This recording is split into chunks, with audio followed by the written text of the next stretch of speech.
Bonjour, merci d'être fidèle à Préface, votre rendez-vous avec l'actualité des livres. Et nous accueillons aujourd'hui Jean Desportes. Bonjour.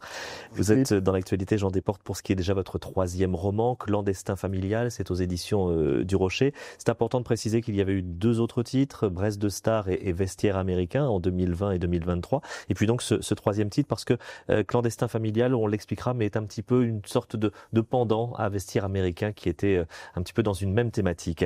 Dans ce livre conséquent, mais qu'on lit d'une traite, on va faire connaissance avec un jeune garçon. Je dis jeune parce qu'on va le suivre de son enfance jusqu'à son entrée dans l'âge adulte. Il s'appelle Antoine. Il est issu d'un milieu très privilégié, d'un milieu très bourgeois, ce qui n'est pas forcément facile pour lui parce que il va se rendre compte au fil du temps qu'il n'est peut-être pas tout à fait tel qu'on se l'imagine. Comment est née cette histoire et qui est-il, ce petit Antoine ? Alors, comment est née cette histoire ? C'est une histoire que j'avais vraiment envie de raconter, qui était une vision un petit peu intérieure dans ce milieu effectivement, je dirais bourgeois, pétri de valeurs un peu conservatrices et religieuses. Voilà, ce qui est pas du tout mal en soi, mais simplement qui crée, je dirais, une sorte d'environnement assez normatif qui va se télescoper effectivement avec l'aîné de cette famille, parce qu'il va y avoir des frères et sœurs, mais l'aîné qui lui ne correspond pas à ce schéma-là, comme s'il n'était pas exactement ce que ses parents auraient voulu qu'il soit. Et il va y avoir une sorte d'apprivoisement, mais pas très simple, ou plutôt de friction entre une vision familiale sur ce que doit être cet enfant qui doit en fait se positionner comme héritier de l'entreprise familiale, qui est une entreprise de parfum, mais qui lui a d'autres envies et ne correspond pas aux normes. Pourquoi ? Tout simplement parce qu'il va découvrir que lui-même est homosexuel dans une famille plutôt catholique traditionnelle. Et c'est la thématique que vous avez cherché à développer, c'est comment être homosexuel justement dans une famille où tout vous incite à être dans une norme et donc forcément celui de l'homosexualité ne rentre pas dans le schéma. Exactement, il ne rentre pas dans le schéma. Je dirais même que c'est une question absolument taboue. Donc j'ai voulu explorer cette question, notamment en vivant d'assez près des événements qui ont impacté mon cercle familial, donc c'est pour ça que j'en parle, je dirais, de l'intérieur, au moment de diverses luttes sociétales où ce milieu-là s'est dressé contre des lois telles que le Pacs, puis plus tard le mariage pour tous. Et je me suis mis à la place de plein d'enfants qui défilaient, et donc je savais pertinemment, pour en faire partie, que certains seraient un jour homosexuels, pas par choix, hein, mais parce que ils sont comme ça, c'est un fait de nature. Et donc je me suis demandé ce que ça faisait de manifester contre soi-même. C'est-à-dire que généralement on manifeste pour obtenir des choses pour soi. Et bien là, ça a été toute une jeune population qui a été obligée, je dirais, contrainte, embrigadée, pour manifester contre elle-même, contre sa nature, contre ses droits. Parce que l'intérêt du livre, c'est qu'effectivement, ce petit Antoine, on va le suivre pendant quasiment une trentaine d'années, jusqu'à son entrée à l'âge adulte. Et effectivement, on va voir aussi la société évoluer.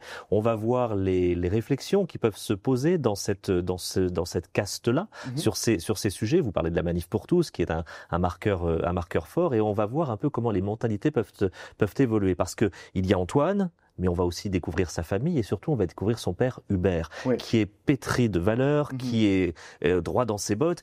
Et puis finalement, on va lui aussi le voir évoluer au fil des années. Et c'est un livre qui est très beau parce que c'est un livre aussi sur l'amour entre un père et son fils et comment on peut ne pas se dire les choses pourtant essentielles. Oui, vous avez vraiment bien résumé ce que j'ai essayé de mettre en œuvre. Effectivement, ce sont deux personnes qui devraient se parler, mais qui ne se parlent pas.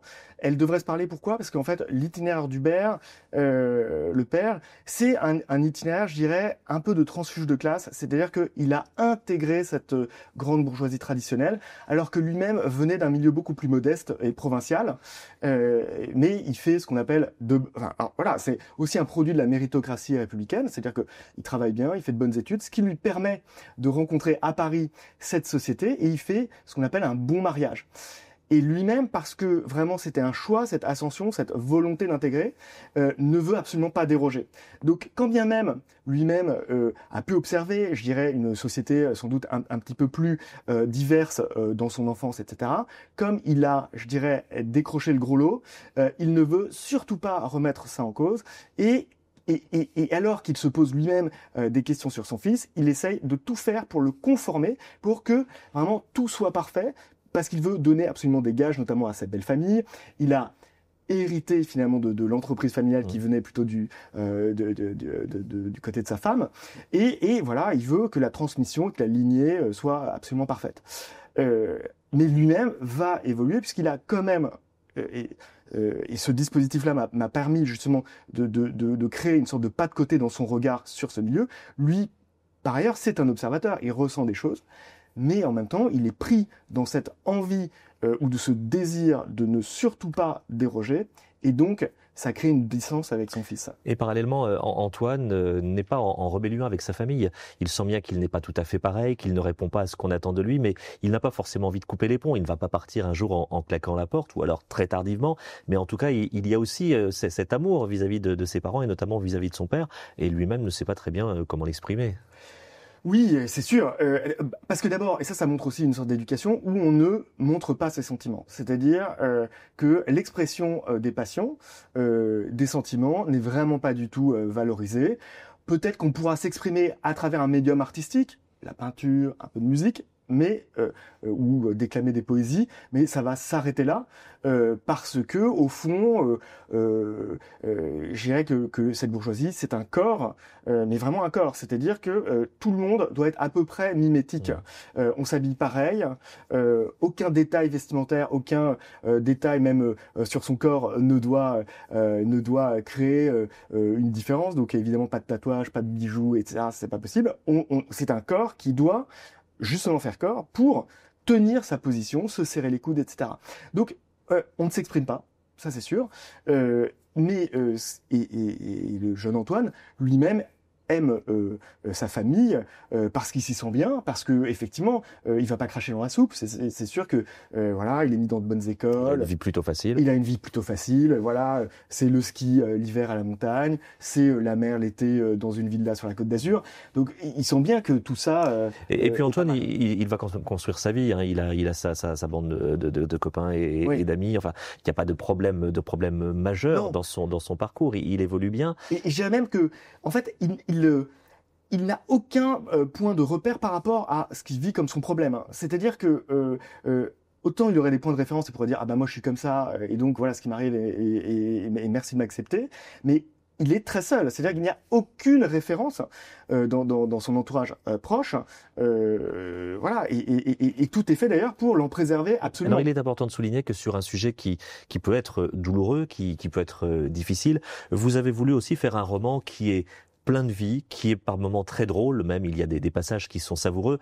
Voilà, c'était l'histoire de faire un bon moment de lecture, que le lecteur ait le sourire aux lèvres, mais qu'en même temps il y ait des interrogations, des réflexions, des questionnements sur ce sujet sociétal. L'idée, c'était pas du tout de faire un roman, je dirais, militant au premier sens du terme. Donc moi j'ai essayé de faire plutôt une histoire qui soit capable de tisser des liens, c'est-à-dire de ne pas rejeter, je dirais, le milieu qui est décrit, mais essayer de lui faire prendre conscience de problématiques et essayer de lui dessiner le regard sur, je dirais, quelques façons de penser qui sont parfois un peu univoques, sur des réflexes, sur des modes de comportement qui ne laissent pas beaucoup de place voilà, au dialogue ou à l'altérité. Voilà en tout cas un livre qui est à la fois un très bon moment de lecture, qui pose beaucoup de questions, qui invite à s'interroger, puis un livre peut-être à se partager, à se passer comme ça en famille pour ouvrir le dialogue. Ça s'appelle Clandestin familial, c'est votre actualité, Jean Desportes, vous êtes publié aux éditions du Rocher. Merci beaucoup. Merci beaucoup.